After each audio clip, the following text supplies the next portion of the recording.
The South Carolina coaching search enters, what is it, week 3, week 7, month 2, I don't know what it is.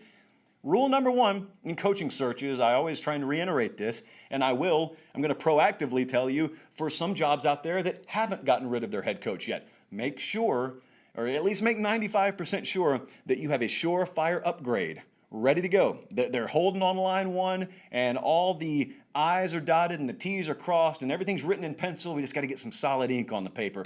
Because otherwise it makes no sense to rid yourself of your current head coach and pay the buyout, the near $250,000 per year over the next 48 or some odd months that you're going to be paying your former coach.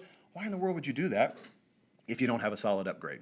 Okay, pause on that. Just keep that question in mind, because to me, right this second, I don't see some surefire slam dunk upgrade out there that can replace Will Muschamp that warrants all that. But I asked some people around South Carolina that today, and I got some answers that make sense. So we'll table that for a second. I'm going to circle back around to that. Let's dive into where we're at right now.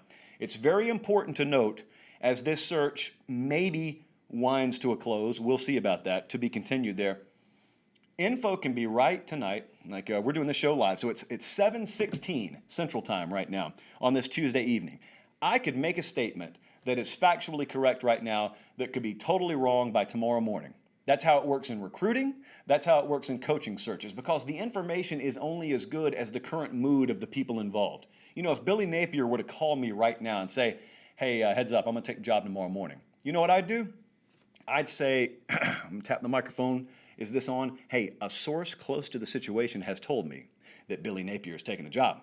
Don't any of you dare clip that and put it on Twitter, by the way. That's badly out of context. But I would tell you that. And then if he changed his mind tomorrow morning and he didn't take the job and Colin ended up being the head coach at South Carolina, first thing Colin would do is sabotage the program. But the second thing you would do is you would say, ha, you swung and missed. No, I didn't. I was right. My info was right. It was just right 12 hours ago. Now it's wrong. Keep that in mind, as a lot of what people are saying, people you know on the South Carolina beat that are usually informed, keep in mind that when they say things and then it changes, it's not necessarily that they're always taking a shot in the dark. It's that things are changing rapidly. Things change behind the scenes on this sort of deal. So I've been reading over on thebigspur.com, for example, or South Carolina 24/7 site. This has been fun to me, see, because I'm not emotionally invested. Like, I'm not a donor. I didn't go to South Carolina. I didn't play there. But I like South Carolina, and I know a lot of people close to the program, so it's been fun for me to watch from afar. For you guys, it's been like sleeping on a bed of nails every night for the better part of 3 weeks now, because you want to know the future of your program. However, having said that, if you're just a neutral observer, I would encourage you, if you got a membership at 24/7 Sports, if you don't get one, it's well worth the price of admission. But if you already do, head over to the Big Spur. They've got everything from momentum meters over there. I think Sherbert put out a momentum meter earlier tonight. They have got odds. These are probably not bettable, but they've got odds on who the next coach is, and the odds move up and the odds move down, and they've got your normal whispers and the very latest and VIP information. All that can be found over there. So if it's being said, publicly or behind the scenes, by the way, about the South Carolina coaching search, they've got it. Everyone close to this that I have spoken to believes Shane Beamer is the current leader in the clubhouse. In fact, that's probably the nomenclature. You hear people say, leader in the clubhouse. It's like a memo has been sent out behind the scenes. Leader in the clubhouse. And let me tell you, my impression of what Shane Beamer's doing right now is he is putting on a clinic. This is how you get hired, okay? If you don't have the overwhelming resume, if you haven't coordinated an offense to 4 or 5 championships, if you haven't been a head coach, this is how you get hired.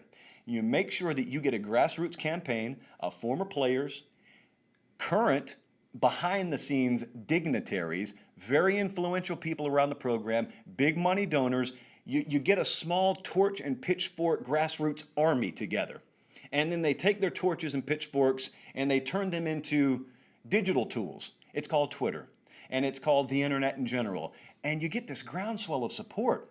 And I was listening, or reading rather, J.C. Sherbert mentioned this, and I've heard some other folks mention this too.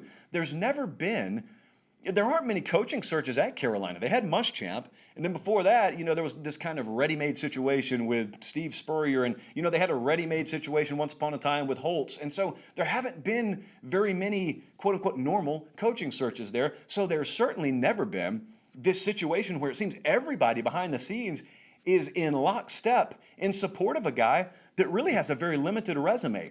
But therein lies the clinic that's being put on currently by Shane Beamer. That's how you get yourself hired, man. That's not my opinion as to whether he's the right candidate or the wrong candidate. Like, I'll give you my opinion coming up in just a second because it ties into a question I asked earlier today. But that's how you get yourself hired. So speaking of my question, that was the question I asked to a few folks around the Carolina program today who I trust. I shared my viewpoint on this, and it's pretty generic. Any viewpoint that I have on any coaching search is, if you fired a guy in the middle of the season, I'm all for taking decisive action if you think that the guy you have right now is not the guy. They didn't think Muschamp was the guy moving forward. I'm all for taking decisive action. But my question there is, if you're taking that decisive action, like they fired him in the middle of the year, does it not stand to reason that they did that so that they could go after, their top candidates? And I would imply by that there's someone out there that it's worth firing your guy right now for so that you get the first crack at it. If I look at Shane Beamer, and this is all due respect to him, Shane Beamer's a guy that South Carolina could have had any time they wanted. And so my obvious question therein lies, why'd you feel the need to fire Muschamp? The way it's been explained to me is they're almost exclusive to each other. The culture had gone south. The results on the field had gone south, obviously. So the internal dynamics had gone south pretty quickly there. That's not to say that it was a rotten culture from like a character standpoint, certainly not like that, but just the overall competitive spirit and the nature inside the program, it was dead. I mean, there was no heartbeat, there was no pulse, it was just, there wasn't even one of the, it was just dead. And the results on the field mirrored that. So that was the feeling as to why they had to get rid of Muschamp. It wasn't like they had Urban Meyer waiting on line 2 to come into Columbia and save the day. So now, I want to say one more thing before we move on. Having said what I've said about Shane Beamer being the leader in the clubhouse, and I believe that, I think there are some varying reports out there about Billy Napier's involvement on this job and whether he wants it or not. Let me make something clear. It is my opinion that Billy Napier could change this thing right now. With one phone call, I think he could change this right now and take that job. There's a reason he hasn't taken that job. Now, you can leave that up to interpretation. It could be that the money wasn't right. It could be that the salary pool for assistants wasn't right. It could be you want facilities, which probably is not the case because they recently upgraded up there. There are all kinds of different things that you have to negotiate in these sorts of deals. And for whatever reason, it seems like Billy Napier has not gotten green check marks in every box that he wants. And here's the thing about it. If you're asking a guy to come in and be the head coach at South Carolina, you're asking him to be at a historical disadvantage relative to even Tennessee, much less Georgia and Florida. Now, a competitor looks at that and they just see a challenge that they love and they'd love to jump at. However, Kirby Smart's getting yes to every request he makes at Georgia. Mullen's getting yes to all requests that he makes at Florida. And if those guys are already ahead of us historically, I've certainly got to get a yes to everything I ask for resource-wise at South Carolina. We've got to be a freight train, and 136 cars have to just be moving the same direction. We can't have, we'll give you 75% of what you want here. Well, meet us 60-40 on this. It's got to be 100%. You got to be 100-100. That's how marriages work. That's how coaching hires work. You can't do the 50-50 deal. You can do the 50-50 deal if you want to go to the Belt Bowl.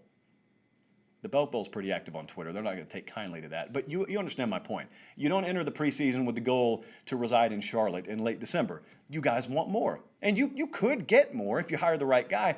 But to hire the right guy, the guy that is theoretically capable of taking you there, it's got to be a yes on everything. And if it means you think you overpaid a little bit, I mean, like, look at what free agency is like in baseball. No one's competing when they're, counting pennies. That's not the way it works typically. Although I did watch Moneyball the other night, so that flies in the face of that. Well, if you want to analytics the SEC to death, you be my guest. By and large, you got to have a big-time head coach who does big-time things, and in order to do big-time things, you got to pay him big-time money. That's the current state of affairs, second time I've said that phrase tonight, at South Carolina.